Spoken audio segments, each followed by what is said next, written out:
We have a very special guest coming on today. We have ESPN's Kris Rhim coming on the show to talk about who has been standing out at OTA so far, why Jim Harbaugh does things differently than any coach he's ever seen, and also why he thinks Justin Herbert will be reminding people very soon just how good of a quarterback he really is.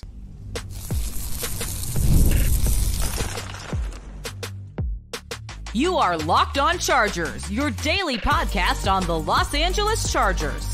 Part of the Locked On Podcast Network, your team every day. What is up, and welcome into the Locked On Chargers podcast. I'm your host, Daniel Wade, joined as always by my co-host, David Drogemeyer, and we've been covering the Chargers together now for 9 seasons, but this is our 7th year as the host of the Locked On Chargers podcast, bringing you your team every day. Thank you to the everydayers out there for making us your first listen. And if you don't want to miss very special guest shows like the one we have today with Kris Rhim, make sure to go subscribe or follow for free on the Locked On Chargers YouTube channel and listen wherever you get your podcast from, because today we have a great show, not only talking about OTAs and Jim Harbaugh, if Kris is buying in on the Quentin Johnston breakout season, also what he's thought about the moves in free agency from Joe Hortiz, but also why they're a little bit risky. But today's episode is brought to you by Game Time. Download the Game Time app, create an account, and use the code LOCKEDONNFL for $20 off your first purchase. Terms apply. Here he is, Kris Rhim. All right, guys, here we are with our very special guest, someone that has been on the show before, a recurring guest, and absolutely crushed it for us the last time he came on the show. We have ESPN's Kris Rhim, who covers the Chargers for ESPN and does an excellent job. So happy to have him on the beat because he has absolutely been crushing it. You can find him on X or Twitter at Kris Rhim, RHIM1 on X, and make sure you guys go follow him so you're getting all of the latest Chargers updates. But thank you, Kris, for coming on the show, man. We're excited to have you back. Thank you. Happy to be here, man. Oh, man, it's, we're in the off season, but I can't think of another OTA that has been, as excitable as the one that we're currently in under new head coach Jim Harbaugh. I mean, fans are at a fever pitch already. I don't know what they're going to do over the 6 weeks of no contact, but you have been out there for several of these practices, the ones that have been open to the media, so you've got to watch. So I want to focus on the veterans because we'll have plenty to talk about with the rookies, but who are the veteran players that you've seen out there that have kind of stood out to you so far? Yeah, I mean, honestly, if there's one guy I would point to, I mean, maybe DJ Chark. Okay. He looks smooth, he looks quick, and I will say a disclaimer, right? Like when I first started covering the league, I was in Atlanta with the Falcons, and Calvin Ridley, oh my God, like practice, I was just like, this is like crazy. So I'll disclaimer, like receivers just look good, like, and Calvin's great, obviously. Receivers always are going to look good at this time because they just always look good. Their quarterback's kind of disadvantage anyway. But I would say DJ Chark and Asante Samuel Jr. In terms of vets, those guys look good. Asante had like a couple picks on the first day on Easton, I believe, and he's just been quick in and out of everything. So he's looked good for sure, both of them. It's great to hear. It's great to hear. I love that about Asante. I really want to see him have a big year because he's kind of been up and down, uneven, but we know the ability is absolutely there. OTAs are also our chance to see the rookies on the field for the first time in a Chargers uniform. Have any of the rookies surprised you about how fast they've been able to kind of get up to speed in these practices? Ladd. Oh, Ladd looks good. Every time I watch Ladd run a route, I say something to one of the guys over there. He looks different from when you watch the line, everyone go. He doesn't look – Ladd's routes doesn't look like anyone else running a route. And I don't want to exaggerate or anything like, saying he's going to be crazy, but just, we're in no contact really. You're doing individuals. You look at however many guys there are running routes, you see 15, you're like, oh, that looks different. It looks quick. It looks sudden, like the way he's in and out. It kind of reminds, like I was in Baltimore last summer. It kind of reminds me of how Zay looked different. He's not as quick as Zay or like as low to the ground as Zay will get at the top of a route, but it's that type of difference where I'm like, I just watched Odell, Nelson. I just watched all these guys, and this guy looks like completely different, like quicker. And I just watched, Quentin, DJ, Josh. This guy looks different. So Ladd for sure stands out to me among the rookies so far. Yeah, I mean, I think with him, he could probably start a YouTube channel of just him doing like the ladder drill of just like how quick he gets in and out. Like that footwork that he has is insane. It's, I mean, almost something it feels like you can't teach someone how to do it that fast. You can teach them how to do it well, but you're never going to be able to teach them how to do it that fast. Just to kind of follow up on that, when you're trying to like watch Joe Alt, right, at practice as a rookie in OTAs, doing 11 on 11s, but doing 11 on 11s with no pads on, right? There's only probably so much you can take away from that. But like, what has that process been like? I'm sure you have your eyes on him when he's out there. He's been playing a ton of right tackle, supposedly, per Daniel Popper, played all the snaps at right tackle in the last practice you guys got to go to. Have you seen anything from him? Has it been like an obvious, okay, hey, this is going to be a learning curve? Is he kind of just fit in? Because I think just fitting in is probably a win at this point.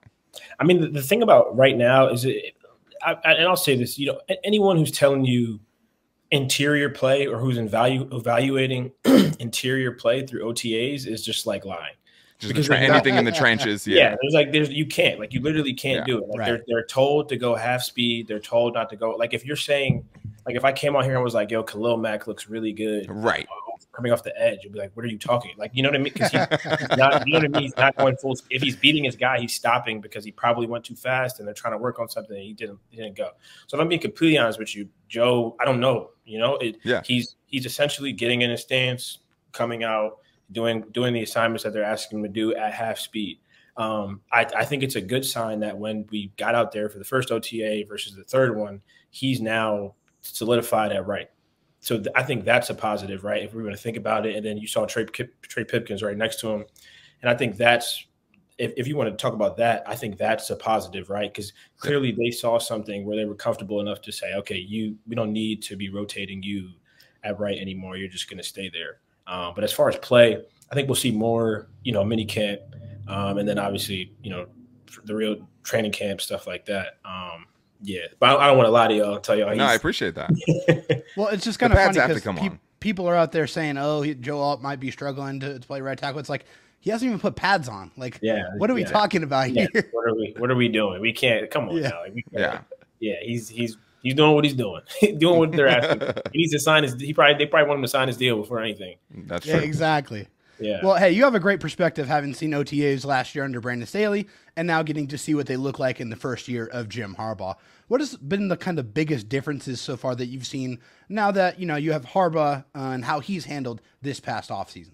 Well, actually, I was with the other Harbaugh brother last camp. Oh, yeah. Were you still there? You didn't even get this part last year? That's crazy. I didn't get to Chargers till week 3, but I'll say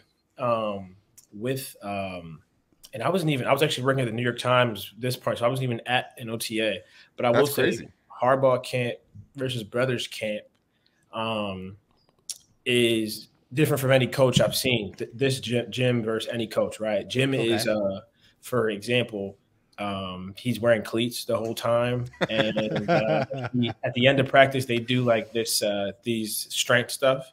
And Jim last practice yesterday his partner was Junior Colson, so there's this drill they have where my thing is rotated, but I don't know, they're like holding something and each person is tugging it. Like I've seen the pictures of it. Yeah.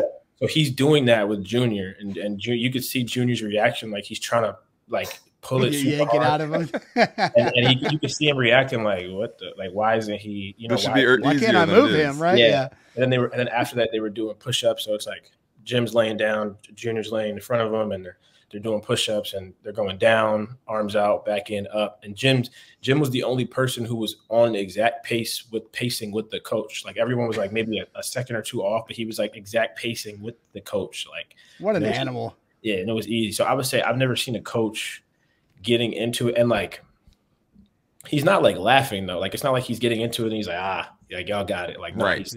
He's just like a maniac a little bit. Like, like I'm just gonna really do it. Like this is part of my conditioning too. I mean, I've loved hearing like, hey, we have a fourth quarter finishing period, and stuff like that. I think as a fan, knowing what this team needs to do and what they have to change to get away from like the chargering in the past, you love seeing that. And I mean, I think if you're the guy, I mean, I know as a former football player, I would have loved it if the coaches were out there doing up downs with me. You know what I mean? I never saw that. They were usually, sitting there laughing at us as we were doing it. So that's got to be a different feeling when your coach is out there in cleats doing it right next to you. I mean, I think there's definitely something to be said about that. You can't really fake that, right? Like you can't come off as a used car salesman. I'm just trying to motivate you. It's like, no, you're in it. You're sweating with this. And I think there has to be some appreciation from that. But we have more great stuff to get into with Kris Rhim, especially about Justin Herbert and why he thinks he's about to remind everyone just how good he is and more in today's Locked On Chargers podcast. First, though, I need to tell you guys that this next segment is brought to you by our sponsor, BetterHelp. Sometimes we all need the opportunity to get something off our chest, big or small, and certain things can really start to get to you. It's important to let that out, especially to someone who's unbiased on your life. So today, I want to say how I really feel about something, and I almost guarantee you're thinking about the same thing. I'm talking about Chris Harris Jr., former Chargers cornerback, having the unmitigated gall to come out there on Kay Adams, former guest on the show's podcast, and say that Justin Herbert isn't clutch, and to repeat this narrative, a dumb narrative that started because of a terrible season they had last season as a team, and also coming from one of the guys that was part of the reason that Justin Herbert wasn't more clutch, even though in the 2 years that Justin Herbert was with Chris Harris Jr., who was one of the most clutch quarterbacks in the entire NFL. So to get that rhetoric from a former teammate drives me crazy, but therapy can be different for everyone, and most of us have bigger problems than our favorite sports team, and what's important is to get things off your chest every once in a while. So if you're thinking of starting therapy, give BetterHelp a try. It's entirely online, designed to be flexible and suited to your schedule, and you can visit BetterHelp.com/lockedon to get 10% off your first month. That's BetterHelp, HELP.com/lockedon. The Chargers, I think when you're talking about the biggest questions for this team, I think there's a lot of questions about the wide receiver room after moving on from Keenan Allen and Mike Williams. And then you go out and draft 3 receivers. You bring in DJ Chark. But a lot of what this success of this room is probably going to have to do with is Quentin Johnston and how much better he looks in year 2. And there's kind of a sliding scale. It feels like when you hear any of the coaches talk about it, it's like, hey, this guy has it all, right? They talk him up, they hype him up, they're giving him the confidence. But then at the same time, it's like there's a long way that he has to go to have a real leap or, to have a breakout kind of season. So are you kind of buying in on the QJ hype season, or for you, is it going to be I'm going to have to kind of see it the way the last year went? Yeah, I think with Quentin, am I buying into it? I would say I think I'll say confidently that Quentin is better than what we saw last year. Sure. I could say that for sure. Like, he's a better player than what he put on tape last year, and I think he'll be better than that. Like, do I see Quentin becoming like Puka Nacua? I don't know about that. Right. Like, does he have a year like that? I'm not sure. But I think what people say, right, from the size perspective and the the physicals, it's all there, right? It's just you gotta reel the ball in, like when also too, right? Like, you have to, and he said that publicly, right? He's like, I'm frustrated with myself, and the thing about this time of the year, as you guys know, in sports, in football, when you're in the preseason of any team, right? Everything is good right now. Yeah, everybody's positive, everybody looks amazing, everybody's going to be an all-pro, but it doesn't matter until the regular season, until we see it and we see what we're going to see. And I think Quentin will be better. I think I'm questionable to, like, where will that be? Like, is he just going to be a solid guy, or is he going to be like a first-round pick? Like, we drafted you to be a guy. You have the traits to be that guy. I think what he talked about in his press conference yesterday was this concentration, being more concentrated and being more focused. And, it makes sense. When you look at some of, even the way he's going about, Sanjay talked about some of his routes. You can watch and see, when he's super high on, some of these comebacks or curls, things of that sort. So I think if he's more focused, and he says he will be, he'll be a lot better than last season. It's just like where will he be? I'm not sure, but he'll be better, I think.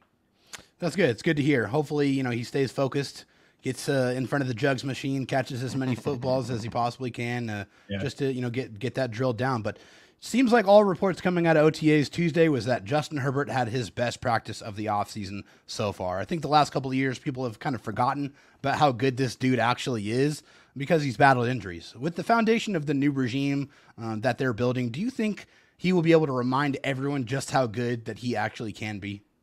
Yeah, I think for sure. And the thing too is that I think the running game is going to open up so many more things for him. He was trying to be Superman, or he's had to be Superman, I should say, for a lot of his career, in part because of their struggles there. And I think that won't be a problem this season. So I think he'll remind the league of who he is, and it's really like reminder too. I think people kind of know who he is. It's just, the team needs to be consistent, right? And they need to be consistently doing it. And oftentimes when they played in prime time, he would have moments of faltering maybe. So I think the balance of the offense is going to help him. And, a guy like, I guess Andrew Luck, but, has Harbaugh had a guy this talented at quarterback? I don't know, right? Like we got to think about it and see, but the quarterbacks have always played well, right? So can you imagine, like Greg Roman said, can you imagine what he'll look like, what Justin Herbert will look like with a running offense, with, some balance, some pacing? Now I am interested to see, without Keenan, without Mike, I guess, they've both been injured in spurts and stuff like that, but how that works, right? And how the receivers will look. But to answer your question, yeah, I think he'll remind people. And we saw that yesterday. I mean, one of the passes in the end zone, I'm not sure, I don't remember who he threw. It was Zach Hines, right? Zach Hines. He threw it to Zach Hines, and the dude who was in coverage was like, "Oh my god!" I think he's like, "Oh my god!" Like he like what do I do? Audibly said that. Yeah, I think everybody on the sideline was like, "Oh my god!" too, and people were. And Justin, even he's not like a, he's not. Yeah, he's not super raw, but he like put his arm up. He was saying something. I don't know what he said, but it was. Love it. Yeah, when I saw that, I was like, "Oh my god." Yeah, and I think a lot of people are getting excited. Like I'm sure you saw the video of them all at the Chris Bryan or the Zach Bryan concert. Yeah. Him on stage with Bradley Bozeman, like singing to a crowd, like and be like, "Is this the same Justin Herbert?" I mean, I think every year we've seen him get a little bit more comfortable in his own skin, but it'll be really interesting seeing the Justin Herbert that's kind of dunking on people and maybe talking a little bit of trash. I mean, I know that's what I would love to see. I don't know if we'll ever get there.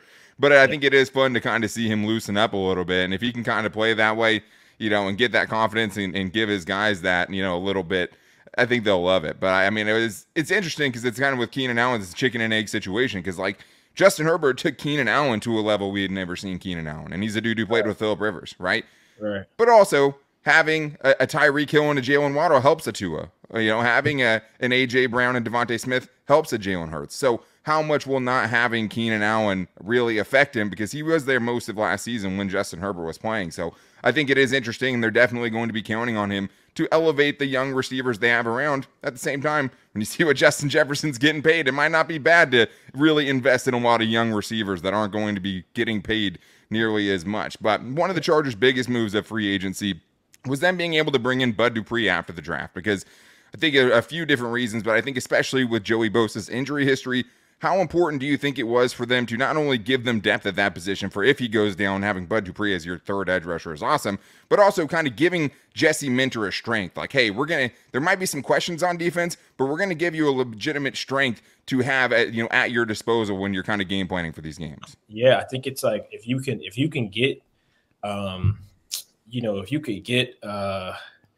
what's the analogy I'm looking for? Like if somebody offers you, a diamond, more diamonds, like you're never going to say no to more diamonds, especially if if it works for me. No, I have diamonds already. I'm good. Right? Yeah. Like, nah, I don't want any more diamonds. Like nobody says that. Like, give me more ice. Yeah. Give me more. Yeah. So it's like, that's how it is with Bud. It's like, it's all the teams that you look at that sustain success, they win in the trenches. They win at the line of scrimmage. They, and Joe Hortiz comes from that in Baltimore, right? There's a high priority for the O-line. There's a high priority for the defensive line. So they're always going to try to, get a coterie of guys who are talented, even when it might look like, I don't know if they really needed to do that, or did they need that? They were filled like, no, that's not how they think. Like if I see a diamond, it's a team friendly deal. Just give it to me. I will make it work. Right. So that, like you're saying, it's give this coach I hired with, the biggest brain in the world and let him figure it out, because that's what he's going to do.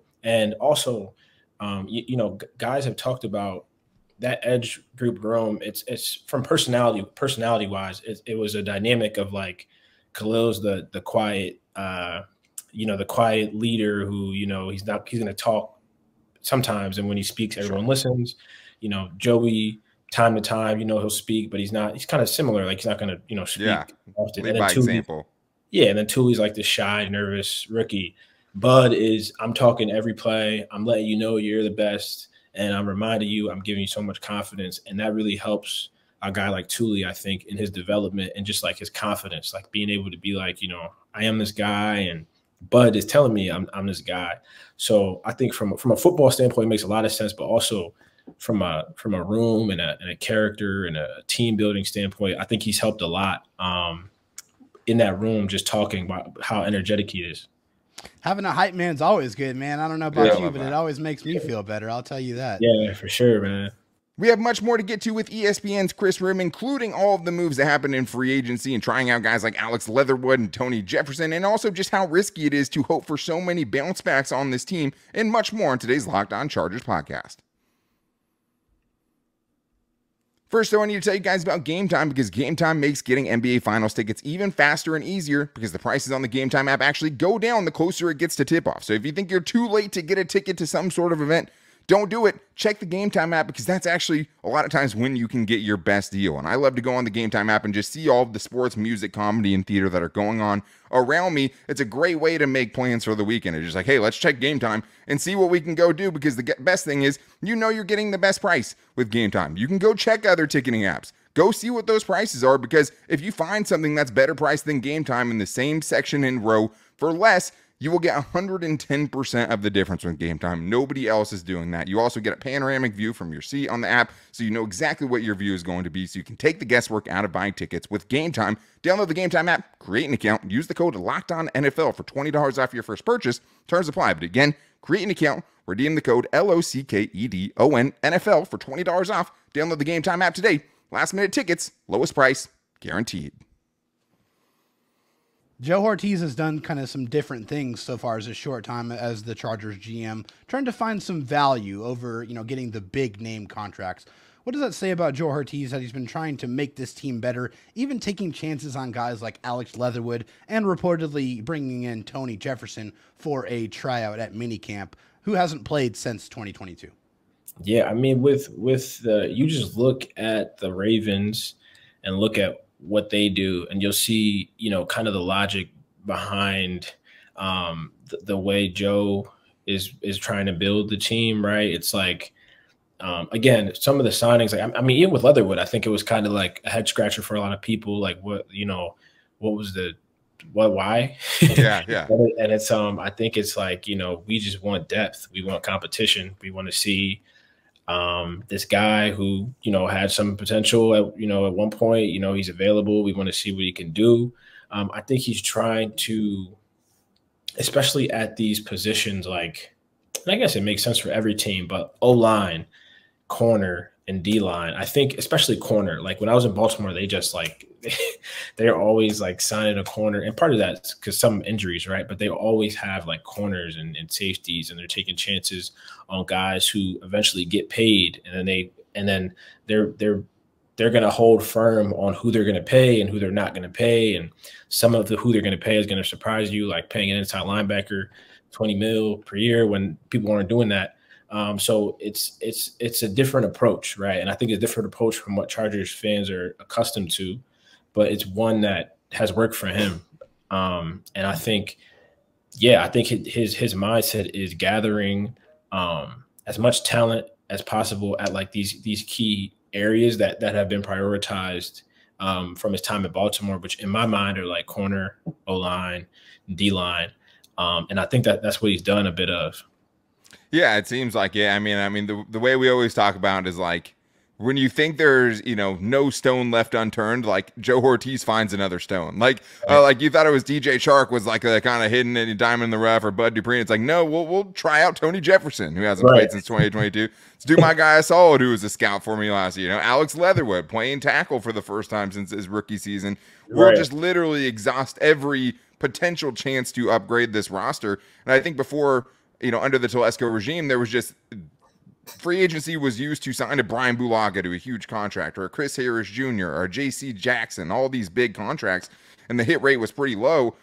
Whereas now you're kind of seeing the exact opposite, where it's like, we'll find a ton of value guys, we'll build depth, and then, you know, if some of them don't work out, it's not that big of a deal, because I only gave them 1-year contracts. I'm not jeopardizing space in the future. We can reload and do it all again next year and try different guys out then. But I think kind of the downside of that, though, is like, one of the trends is signing a bunch of players that kind of need a bounce back from tough years they had in 2023. I mean, whether you're talking about Christian Fulton or Bradley Bozeman or Hayden Hurst, I mean, I think they're probably adding a lot more Panthers than people thought. You know, it's like the worst team in the league last year. A lot of them are for Ravens too. It's like, that's a lot of Panthers, you know, a lot of the 2-win Panthers on this team now. But I think there is some risk there. Like the Chargers are hoping many of their signings will play better than they did in 2023 because of their schemes, and they think they can get more out of them. But how risky of an approach do you think that is to kind of bank on that? Because a lot of these guys are starters. Hayden Hurst, Bradley Bozeman, Christian Fulton just given a job on the outside seemingly, unless someone like Cam Hart can do something about it. But how risky do you think that is to kind of bank on so many bounce back candidates?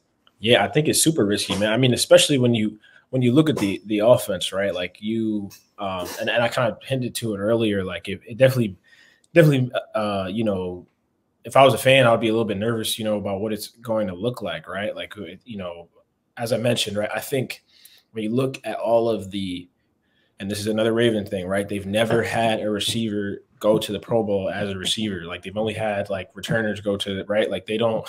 I mean, they just drafted Zay, but like they have always struggled at receiver. And even Harbaugh, he's gotten by with guys that they kind of developed to, you know, maybe a kind of Pro Bowl, like Crabtree, maybe, you know, got guys like that. They haven't come from.